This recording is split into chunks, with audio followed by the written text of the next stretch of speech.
If you would like to get your song reviewed, dear listener, there's the filthy capitalist option. As Sori says, 125 gets you straight to the head of the line. You don't have to be a part of the alliance. You don't have to be part of the group. Wait a minute. And the biggest thing is you don't have to wait. You hop, skip, and jump right in front of everybody. 125 gets you there. You do that 3 times, and you get mashed down to the $75 rate for perpetuity. Yes! Also, there is a band review option. So if you've got a band and you're trying to get your band some exposure, hit me up at vinsori@gmail.com, and I'll show you the details about how to pull that off. You can also jump on Patreon, and there is a option on the tiers to be able to get your band reviewed. Yep. Obviously, we can't lie to you, so we can't guarantee a positive review. Get what you get. It's just rubbish. Rubbish. Rubbish. That's British for garbage. My favorite is the community option. $1 at the gate gets you in at Patreon. You get to join an alliance. The alliance joins their points together, and that helps determine what songs that we do. The alliances hang out on Discord. Message me on Patreon to get the link. And they do all kinds of other cool things. They do Minecraft, Dungeons and Dragons. Yeah. It's really a community within the community. Anybody can go in the village, facebook.com/Vin and Sori. There's 160,000+ people on the channel. What's cool about the Discord is that it offers a real opportunity for community connection, friendship, that type of thing. And it's on Discord, so if you're not a Facebook person, it's for you. You start off at $1. Right. Plus you get exclusives. Sori and I are working on a song. So the first 15 seconds of that was on Patreon. Also, at $15 tier and above, when we actually debut the video, they're going to be there live with us. There you are, dear listener. Buy our merch.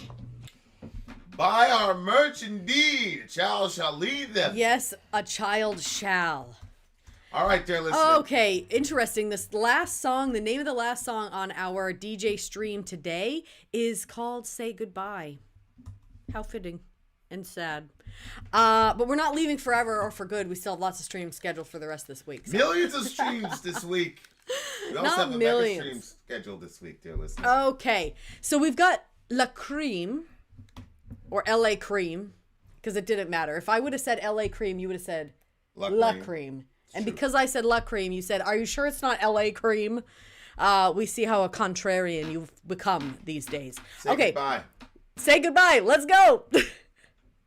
Say goodbye to loneliness. Hand in hand we walk away. Nothing matters when we kiss our tears away. Say goodbye to loneliness. Hand in hand we walk away. Nothing matters when we kiss our tears away.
So Bertil says, okay, I chose to end the stream with something different. When I'm not listening to metal, I listen to this type of music. For me, it's as intense, heavy, and lovely as metal can be. Thank you for the stream, and I hope you enjoyed it as much as I do. This song was like so super fun. I know that I've told you guys before, but it's like, it's such a fun memory. My parents were out one night, and we had a friend that like, there was like one guy in the neighborhood. His name was Simon. Shout out to Simon. And my parents trusted him implicitly. Like, literally, they thought as long as Simon was there, like, they trusted him more than they trusted any of us, probably. So Simon was over. He brought a fog machine. He brought, like, strobe lights and other types of lights. He had all kinds of stuff. Honestly, now I think about it, he was an only child. Like, what the hell was he doing with all this stuff? And he didn't really go out, so I don't, or that I know of. Maybe, who knows? What were you doing with all this stuff? Anyway, so he had all this stuff. He brought it over. We set off these machines. He brought music, which, you know, we were not allowed to have music. And my parents had this, it was a speaker system in our, it's so weird because even though we didn't have music, my parents had like these speakers set up in the living room. They were like in the ceilings. Like it was like, so they would listen to their sermon-y things or whatever through that. So we put it through, there was a tape deck. Boop, you threw the tape in and it would play over the speakers. We played that music so loud. It was like stuff like this, running around, jumping around, lights were flashing. It was honestly like we were teenagers, but it was like such pure fun. Pure! Yeah, because there was no relationships anywhere. Like nobody was interested in anybody. There was no sexual tension or sexual anything. Like it was literally just for the fun of it. Like when you're a kid. It was great. So this song reminded me of it. Hey, was that a joke that this was? Yeah, that was a joke. What? Somebody said this is Floor's first band, but I believe it was a joke. Oh no, it's sad. I remember that day you left me without a trace. I was always afraid to give my heart away. Now I've lost it.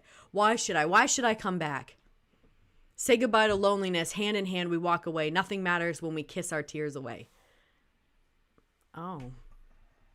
Now I know that you're the one for me. Please give me another chance. I'm no longer afraid to give my heart away. Baby, come back and stay. Why should I come back? Oh, okay. So this looks like it's one of those situations where I remember that day you left me without a trace. So you think that the person left because they were unwilling to give their heart away because they were too fearful, so they were holding it too close, and then they couldn't really. Yeah. Why are you making that face, babe? Oh no, it just happens. Yeah, but what does that face mean? What are you actually thinking about it? You have a story? No, I'm just saying. I mean, fear is a hell of a thing. You know what I'm saying? Yeah. That's all I. What are you not saying? No, but yeah, I mean, the day you left without a trace, I was afraid to give my heart away. Now I've lost it. It's true. That does happen with people from time to time. That's so sad. You gotta take a risk, damn it. Well, you know, it's like, look, people have circumstances in their life that make it so that they're afraid to take that. Mm-hmm. Take that plunge. Mm-hmm. You know what I'm saying? Yep. So it's one of those things where it's like, I think one of the wisest instructions you can ever give somebody is that you have to choose your heart. That's exactly it. Right? Yep. That's exactly it. Getting your heart broken is hard, but missing out on the potential love of your life is also hard. Yeah, Jordan Peterson said something that I thought was really fascinating in regards to people who deal with fear. He was saying that a lot of times people are so afraid to do something because, like, let's use this example. So the fear is, well, what if we fall in love and what if something goes wrong and then I lose it? Right. But then you have to, so then it kind of makes people be at a standstill. Well, I'm not going to put my heart out there because I could end up losing love, blah, blah, blah. But he said, instead of looking at what could go wrong if you do X, Y, and Z action, rather look at what will happen if you don't do anything. If you remain unchanged and you don't move forward in that course of action. So then you say to yourself, okay, well, if I don't do it, then I could miss out on like this amazing relationship. And then I could find myself alone or, you know, instead of being in that relationship. So weighing out the negatives of what if you don't do it is, like you said, choose your hard. Yeah. I mean, you're not going to escape. You know what I'm saying? Mm-hmm. You're not going to escape. And I think like it's really interesting, like this whole Tom Brady situation for me. I've been analyzing myself. It's like you're in this strange and obviously, it's easy for me to make this analogy because I'm with you. And as the big homie Dan says, you're lucky as fuck, which I agree with. A couple people have told me that recently, that you and I are lucky. We are. I don't take that for granted. I do think that we are. I do think that we have something very special. And I don't think that everybody should hope, I really feel like that this is, what we have is something. But maybe everybody would feel like that when they get in the right relationship. Maybe we're the top. No, we're the top. Because we believe we're the top. Yeah. I just reconsider that. The disappointment you can't do it on Valentine's Day. Oh. She's white. You married a white woman. Yeah, so Tom Brady. Yeah. What's interesting is that I'm watching the Super Bowl and with the kids and all. And it's fun. I'm trying to have fun with them and everything. It's just like, damn, Tommy's not there. Damn it. Didn't have that same energy. That's for sure. I don't think I finished this for you. You know how you have schedule stuff and you have calendars and your iPhone pops up the thing. The reminders, yeah. Oh no. So Tom, he posted on Twitter his calendar reminder for the Super Bowl because he said it at the beginning of the season because he was supposed to be there and he said fuck, man. And it was just like, damn, Tom. It was like it was a knife to my heart. And then he that Man in the Arena series? Yeah. They got one more episode, and it's his dad talking about him retiring. And his dad is getting all emotional and all this, and I'm like, fuck, man, because I'm expecting him to come back to the 49ers. Maybe take a year off. Mm-hmm. Then come back to the 49ers, win a title, then go out on top, damn it! I know. Beat Matthew Stafford and those bums. But my point is, here's the point. I knew at some point that shit was going to end. Mm-hmm. Right? But you wouldn't say, oh, it was a waste watching this guy do this for so many years. No. It wasn't a Right. waste. No, absolutely not. Yeah, it had a terminus, but yeah, the time that you were in it, you enjoyed it. Mm-hmm. All the ups and downs, and you're grateful for it looking back. You know what I'm saying? So yeah, that's kind of, I've been analyzing and all that because I've been having a hard time. Because once you get anyway, I'm not going to explain my affinity for Brady. Me and Seven were arguing yesterday. Seven is so ridiculous, but I love Seven's. I mean, he's like literally one of the closest people to me, like in the world, not on the channel, in the world. And, Seven, you got a spot. He has this crazy like psychological tick where he says that Brady's like 1B. I'm like, which quarterback is better than? What the fuck are you talking about? Like, I was literally trying to figure this out. Like, you know more about football than Joe Montana. What the fuck? But anyway. So anyway, it's a bad analogy. But the point is, it is better to love than and then love and lose. It's better. Like I would, you know what I'm saying? Like, yeah, some horrible thing happened. I would say, oh, I wish I never met Sori. Like, we've had a lot of, and plus we're vibing really well now, really, really well. Mm-hmm. Now that I get more than 2.5 hours of sleep. Mm-hmm. And you're sleeping when the moon comes out. Yeah, for sure. But love is important. Love is important.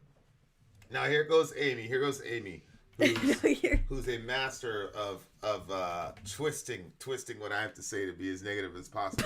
Because only couples can be lucky. You hear that, all you single losers? No, bitch. That's not what I said. What I said was we are very lucky as a couple. And what I said was that people have told me that, including the big homie Dan. I didn't say that meant that you guys were unlucky. My homie my big homie,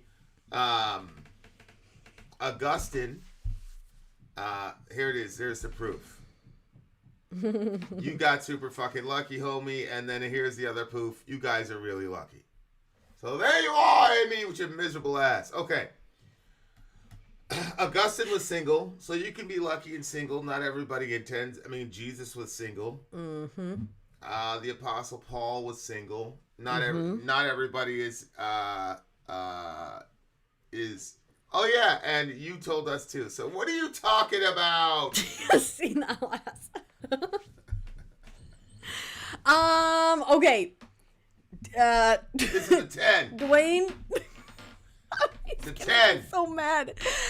10.5. Stop! It's not a 10.5. I'm doing this for Dwayne. This one is actually 9.6 for me. It has to be a high score because, you know, I felt a certain level of nostalgia when I listened to it. So I went back to about Simon? I went back to my 15-year-old self when, you know, that was our rebellion. Mom and Dad are gone. Let's fill the house with smoke. What happened when they got back? Well, we turned it off before they got back and opened up all the windows and stuff. See, my mother wouldn't have cared. And I think my father would have been probably the one to have a problem with it, but I'm not even sure. Eventually what we decided to do is we would fill the garage. So then we would just open up the garage door and all the smoke would come out. It was really fun. Oh, okay. So yeah, there you go. The smoke of your torment. Where's this Oh, smoke? You should have played a real prank. You should have been like, we had a prayer meeting in the. man, I'll tell you, I wish that I could get. Babe, we made these, like, we recorded these videos where we did like skits, and now that I look back, like, I was pretty much the one that dictated what they were going to be, and all of them were like, it was very easy to see, like, this child is depressed. This child is struggling with suicide. Nobody saw the signs. Nobody. What the heck? Oh, but I always, like, tried to make it funny, but it was, I believe a lot of them were cries for help. In one of them, like, it was, I decided, like, life was just too difficult and that I was going to kill myself, and I had this big pill this big. So then in the skit? Yeah, and I was like, you know, and then the whole big thing, but yeah, it was always trying to be, like, funny. These skits for your parents? We were shooting videos, we were recording all of them, so they could have, if they would have expressed even the slightest bit of interest, we would have showed them, but they didn't show interest in it. But we did do some really weird ones when we were kids too, and if I get my hands on any of that, I will make it available to the patrons. Well, will you really? Oh yeah, my mom has this really weird one where she's like this crazy teacher, and we were like the teenagers spray painting the walls and stuff at the school.